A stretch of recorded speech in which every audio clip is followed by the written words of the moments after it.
गांव के पास एक घना जंगल था जहां रात में जाने की कोई हिम्मत नहीं करता था। कहते थे कि वहां लाल चुड़ैल का साया है। जिसने भी उसे देखा वही या तो पागल हो गया या फिर कभी वापस नहीं आया। रामपुर गांव के बुजुर्ग बताते थे कि कई साल पहले एक नवविवाहित औरत की हत्या इसी जंगल में कर दी गई थी। मरते समय उसने बदला लेने की कसम खाई थी। तब से हर अमावस्या की रात एक लाल साड़ी पहने और लहराते बालों वाली चुड़ैल जंगल में घूमती है। उसकी लाल आंखें और नुकीले नाखून देखकर लोगों की रूह कांप जाती थी। गांव में विनोद नाम का एक लड़का था जो इन कहानियों पर यकीन नहीं करता था। एक दिन दोस्तों की चुनौती पर वह रात में जंगल में चला गया। वह एक पुराने पीपल के पेड़ के पास पहुंचा जिसमें एक भी पत्ते नहीं थे। तभी ठंडी हवा चलने लगी और दूर से लाल रोशनी दिखने लगी।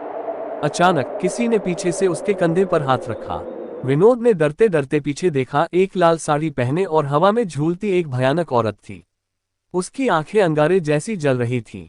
विनोद चीखने ही वाला था कि चुड़ैल ने उसकी गर्दन पकड़ ली और उसकी हड्डियों से डरावना चटकने की आवाज आई। अगली सुबह गांव वालों को विनोद का शरीर पीपल के पेड़ के नीचे मिला। उसकी आंखें बंद थीं और उसके चेहरे पर गहरी खरोंच के निशान थे।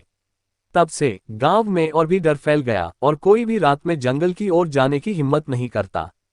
आज भी अगर कोई उस जंगल में जाता है तो हवा में एक धीमी डरावनी हंसी सुनाई देती है।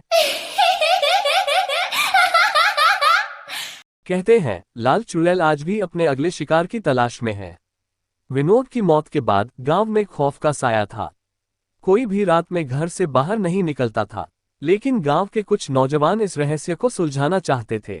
उनमें से एक था अजय, जो विनोद का सबसे अच्छा दोस्त था। अजय को यकीन था कि कोई न कोई तरीका होगा जिससे चुड़ैल की सच्चाई सामने आ सके।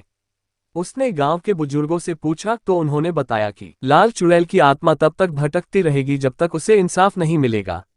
अगर तुम सच्चाई जानना चाहते हो तो तुम्हें उस पीपल के पेड़ के पास जाना होगा जहां विनोद मारा गया था। अजय अपने दोस्तों के साथ अमावस्या की रात जंगल में गया। उन्होंने हनुमान चालीसा और देवी मां की मूर्तियां अपने साथ रख लीं। जैसे ही वे पीपल के पेड़ के पास पहुंचे, अचानक हवा तेज चलने लगी और ठंडी लहरें महसूस होने लगीं।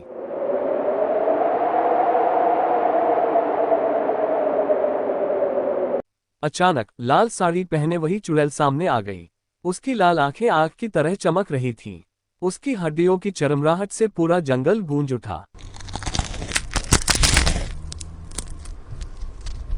अजय हिम्मत जुटाकर बोला, तू कौन है? तुझे क्या चाहिए? चुड़ैल शांत हो गई और उसकी डरावनी आवाज आई, मेरा बदला अधूरा है। मुझे गांव के ठाकुर ने मारा था। मेरी आत्मा को शांति तभी मिलेगी जब उसका पाप सामने आएगा। अजय और उसके दोस्तों ने गांव लौटकर ठाकुर के खिलाफ सबूत इकट्ठे किए। धीरे धीरे गांव वालों को भी ठाकुर की सच्चाई पता चली और उसने अपना जुर्म कबूल कर लिया। जैसे ही ठाकुर को पुलिस पकड़कर ले गई, जंगल में अचानक हल्की सी रोशनी हुई और हवा थम गई। अजय ने मुड़कर देखा, लाल चुड़ैल धीरे धीरे आसमान में उड़कर गायब हो गई। उस रात के बाद जंगल में कभी भी किसी ने लाल चुड़ैल को नहीं देखा। गांव के लोग मानते हैं कि अब उसकी आत्मा को शांति मिल गई है, लेकिन क्या सच में? कहते हैं अगर कोई अमावस्या की रात जंगल में अकेला जाता है तो उसे कभी कभी किसी के चलने की आहट सुनाई देती है। क्या वह सच में चली गई या अब भी किसी नए रहस्य का इंतजार कर रही है?